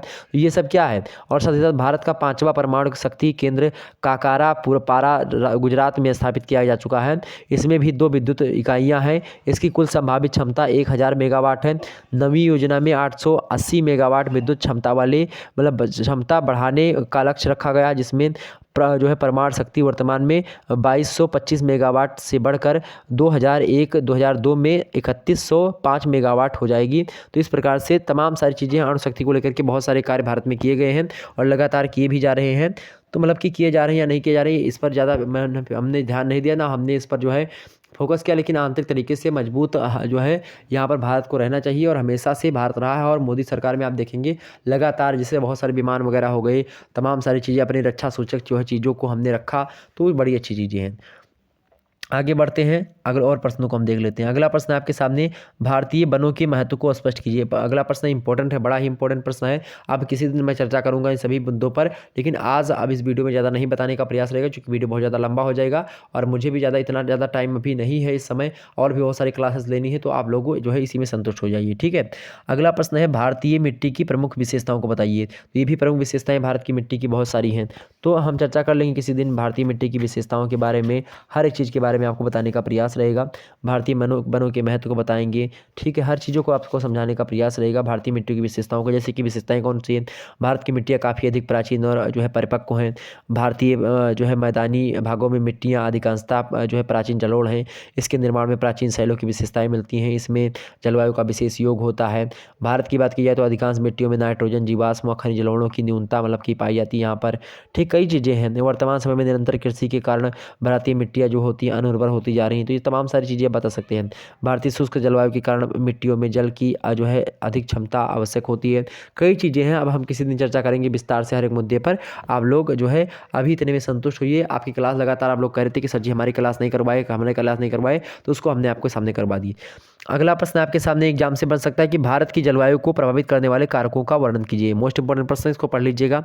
अगला प्रश्न आपके सामने है कि हिमालय के महत्व का वर्णन कीजिए, ये भी मोस्ट इंपॉर्टेंट है। अगला प्रश्न लघु उत्तरीय कि भारत में जनसंख्या वृद्धि के प्रमुख कारणों को स्पष्ट कीजिए। भारत में जनसंख्या क्यों बढ़ रही है, इसका क्या क्या कारण है, इसको आपको बताना है। अगला प्रश्न, अगर ये प्रश्न नहीं पता तो दूसरा कर सकते हैं इसके स्थान पर, कि भारतीय मतलब प्रायद्वीपीय एवं हिमालयी नदियां जो है उनके प्रवाह में प्रमुख अंतर क्या है, इसको स्पष्ट करें। मोस्ट इंपॉर्टेंट प्रश्न है, तो ये सारे के सारे प्रश्न आप लोग पढ़ लीजिएगा। अगर नहीं मिलता है तो आप जल्द ही हम अपने चैनल पर उपलब्ध करवाने का प्रयास करेंगे, पूरी कोशिश रहेगी, और आप लोग जो है यहाँ पर लगातार बने रहेंगे, ठीक है। अगला प्रश्न यहाँ पर आ चुका है, जो है खंड जो है सा, केवल 2 घंटे केवल 2 प्रश्न यहाँ से करने हैं, 5 प्रश्न यहाँ पर दिए गए हैं। प्रत्येक प्रश्न को आपको 500 शब्दों में लिखना है। पहला प्रश्न है कि भारत को कितने भौतिक प्रदेशों में बांटा गया है, जो 6 हमने बताया था वही प्रदेश हैं। उसमें से किसी एक का सचित्र पूर्वक वर्णन कीजिए। आपको चित्र बनाना है किसी एक जो है पर्वतीय, जैसे कि चाहे आप उत्तर भारत का पर्वतीय क्षेत्र ले लीजिए, चाहे गंगा जो है ब्रह्मपुत्र और सतलज इन सभी का मैदान ले लीजिए, उनका बता दीजिए। तो आपको सबसे पहले भारत के कितने जो भौतिक प्रदेशों के बारे में बताना है, और बताने के बाद में उनका सचित्र वर्णन आपको एक का कर देना है। अगला प्रश्न है, भारत में ग्रीष्मकालीन मानसून की उत्पत्ति, क्रियाविधि एवं विशेषताओं की व्याख्या कीजिए। मोस्ट इंपॉर्टेंट प्रश्न है। तो भारत में जो ग्रीष्मकालीन मानसून आता है उसकी उत्पत्ति कैसे होती है, कैसी क्रियाविधि होती है, और कैसी उसकी क्या क्या विशेषताएं, उसको बताना है आपको। अगला प्रश्न है, भारत में सूती वस्त्र उद्योग के स्थानीयकरण कारकों का उल्लेख करते हुए उत्पादन एवं वितरण की विवेचना कीजिए। मतलब कि भारत में सूती वस्त्र उद्योग जो है आखिरकार जो है वो कहाँ कहाँ पर पाए जा सकते हैं, इनको बताएं। सबसे पहले स्थानीयकरण उनका कैसे होता है, जो कारक होते हैं भारत में, क्यों आखिरकार सूती वस्त्र जो है उद्योग हुए, या फिर जहाँ पर कहीं पर है तो आखिरकार क्यों है, और साथ ही उसका उत्पादन कैसे होता है, मतलब उत्पादन जो है कितना है, उसका वितरण मतलब कहाँ कहाँ पर ज़्यादा अधिक मात्रा में भारत में कहाँ कहाँ पर पाया जाता है, कहाँ कहाँ पर आयात निर्यात होता है, ये सब बताएं। अगला प्रश्न है कि खनिज क्या है, भारत को कितने खनिज पेटियों में बांटा गया है, यह आपसे प्रश्न पूछा गया खनिज पेटियों के बारे में। तो हमने आपको पहले ही बता रखा है खनिज पेटियों के बारे में, लेकिन फिर भी मैं आपको इसको विस्तृत भाव में बताने का भी प्रयास आपको जल्दी करूंगा। तो खनिज क्या है, भारत को खनिज पेटियों में, मतलब सबसे पहले आपको बताना खनिज की परिभाषा देनी है, उसके बाद में भारत को खनिज पेटियों में आपको बांटना है कि भारत को इतने खनिज पेटियों में बांटा गया है। उसके बाद में खनिज जो है उद्योग की प्रमुख जो समस्याएं हैं खनिज उत्पादन में या फिर खनिज उद्योग की क्या क्या समस्याएं, उन समस्याओं को आपको बताना है। तो ये चीज़ यहाँ पर लिख सकते हैं। अगला प्रश्न है, भारत में वनस्पति प्रकारों मतलब वनस्पति प्रकारों तथा उनके वितरण की विवेचना बताइए। भारत में कितने मतलब वनस्पति के प्रकारों को बताएं, और उनके वितरण अर्थात कहाँ कहाँ पर कौन कौन सी वनस्पति पाई जाती है, इसको बताना है। तो यहाँ पर ये प्रश्न आपके इंपॉर्टेंट हो गए। तो और इतने प्रश्न आपके इंपॉर्टेंट हो गए जो कि मोस्ट इंपॉर्टेंट थे, हमने आपको बता ही दिए। तो इतनी चीज़ें क्लियर हो गई आपकी। तो चलिए फिर मिलते हैं हम नेक्स्ट वीडियो में, इसी प्रकार से जो है किसी अन्य क्लास में आपसे मिलते हैं। और अभी आपके रात के 8 बजे से हिंदी साहित्य की क्लास बीए प्रथम सेमेस्टर को लेकर के होने वाली है, तो आप लोग अटेंड करें। हिंदी साहित्य का मॉडल पेपर 1 का बीए द्वितीय वर्ष वालों आपका अपलोड हो चुका है, मतलब कि जो है कल परसों 2 दिन क्लास उसकी हुई थी, तो आप लोगों ने उसको देखा होगा, तो उस वीडियो को जाकर के देख लीजिए हिंदी का। और इसके प्रकार इसी प्रकार से सोशियोलॉजी वगैरह का जो है कुछ मॉडल पेपर अवेलेबल करवा दिया हमने पहले से। जो पुराने मेरे मॉडल पेपर हैं, जितने भी लोगों को मैं बता रहा हूँ आपको, जितने भी मेरी पुरानी वीडियो भूगोल की, चाहे ज्योग्राफी की, चाहे सोशियोलॉजी की, और चाहे जो है जितने भी लोग मतलब कि साइकोलॉजी की, मनोविज्ञान की, सभी की जितनी भी वीडियो पड़ी हुई है हमारे चैनल पर शुक्ला एडी पॉइंट पर, उन सभी को आप लोग देख लीजिए जा करके, क्योंकि वही सब आना है। और मैं नहीं चाहता कि बार बार आपको वही एक ही चीज़ मैं हर वीडियो में बताने का प्रयास करूँ। तो पहले से वीडियो अवेलेबल पड़ी हुई है तो उसको आकर पड़ी हुई है तो उसको आप जा करके देखो। और जो है फर्स्ट सेमेस्टर वालों का सिलेबस चेंज हुआ, इसलिए उन पर मैं ज़्यादा फोकस कर रहा हूँ। आप लोग गुस्सा हो जाते हैं कि सर सेकंड ईयर का आप पढ़ाते नहीं हो, सर थर्ड ईयर का मतलब कि फर्स्ट ईयर का ही पढ़ाते रहते हो। तो आप लोग जाकर के पुरानी वीडियोज़ मेरी देख लीजिए, उस पर जो है तमाम सारी चीज़ें पहले से सेकंड ईयर के अवेलेबल हैं, तो उनको आप लोग देखिए। जो पुरानी वीडियोज़ मेरी मिले उनको आप ज़रूर पढ़ें। ओके, फिर मिलेंगे हम नेक्स्ट वीडियो में, तब तक के लिए जय हिंद जय भारत। आप सभी को बहुत बहुत धन्यवाद हमारे से जुड़ने के लिए। इसी प्रकार से अपना प्यार दुलार हमेशा बनाए रखिएगा। वीडियो को लाइक और शेयर अवश्य करें सभी लोग। धन्यवाद आप सभी का।